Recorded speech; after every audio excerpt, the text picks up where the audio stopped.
Welcome. Billie Jean King turned 80, and she, along with female tennis, became an icon of the women's liberation movement in the 1970s. She's literally one of the people that caused an upheaval in our society, from home economics with its huge middle class and the same people who do the producing do the consuming, to individual rights, where they threw out God, they had the sexual revolution, and they threw out decency as a formal argument. They caused people to have to work more and more hours. They cashed in on everything and became the professional consumers and plunged a whole group of people into poverty. Now, before we go any farther, let's listen to a couple of those people who have to live in the poverty that they caused. Being a single mom is really hard.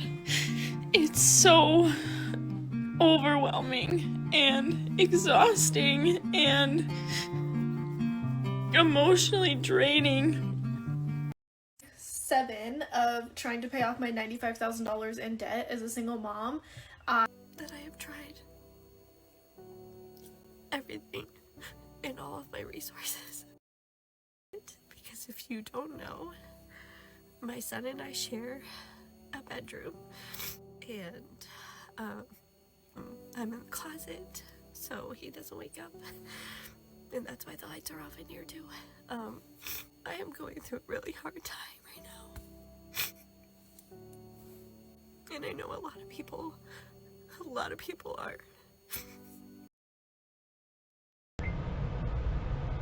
You understand those gals were plunged into poverty because of the women's liberation movement.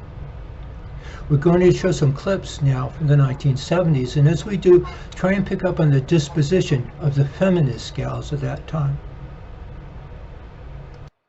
It's not often you see men and women play against each other in sports, but on September 20th, 1973, female tennis star Billie Jean King accepted a challenge to play former #1 ranked male tennis player Bobby Riggs in a match dubbed the Battle of the Sexes.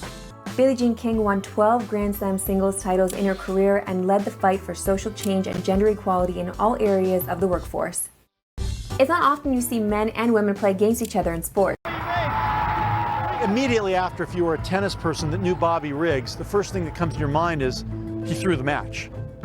I told the truth at this press conference. Of course, you could have heard a pin drop because I said, yes, I did have an affair with Marilyn Barnett. And they went, you'd hear me go, your life, for sure. oh, for sure. But it really was about social change. President Obama said he was 12 when he saw it. And he said, that match really did affect me and then how I raised our 2 girls. And she said, without Billie Jean King, I don't know if any of us female athletes would be here. Wow. You think that's true?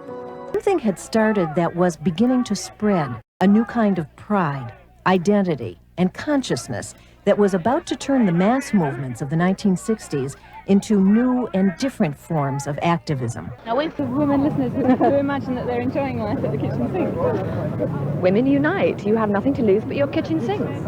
We want liberation! When are we gonna get it? Now! Free our sisters! Free ourselves! Free our sisters! Free ourselves! Free our sisters! Free ourselves! What do we want? Equal pay! What do we want? Equal pay! What do we want? Liberation! When do we want it? Now! Free our sisters! Free ourselves! Free our sisters! Free ourselves! Free our sisters! Free ourselves! Enough is enough, you guys. They had a revolution in the 1970s. They know how to manipulate, intimidate, hustle, and con.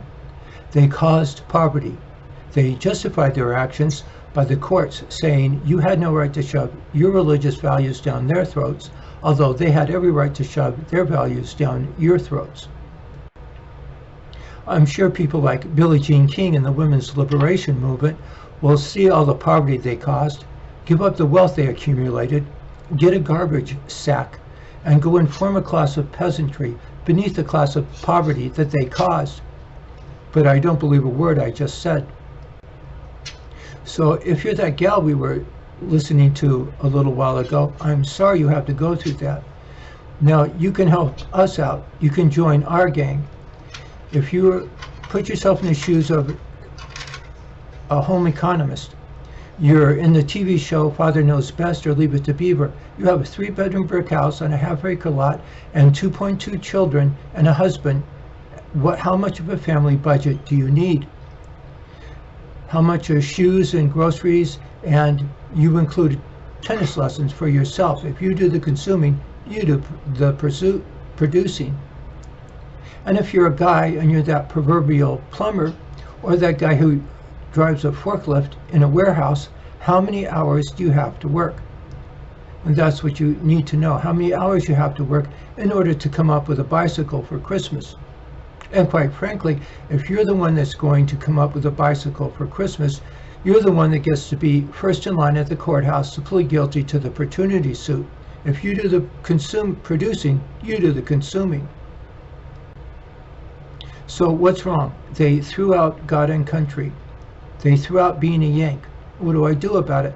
I go back to being a Yank. If I can't be a Yank without being officially Catholic, well then I'm officially Catholic. The Pope holds the moral high ground, so I put him as a star out there in the sky, and then I turn around and have the grand deduction. Society is made up of our citizenry, as normal, as well-adjusted as human beings get, and then it's the summation of family units, and single guys and gals, and you're a professional mom and dad, and an amateur tennis player, and you end up with a huge middle class. People fall out of poverty, and life is pretty darn good. So I hope you join our gang. It's called The Priest and the Pimp, or The Priest or the Pimp, on YouTube, and Time to Act on a Facebook channel and Instagram. So I hope you join our channel and go to work.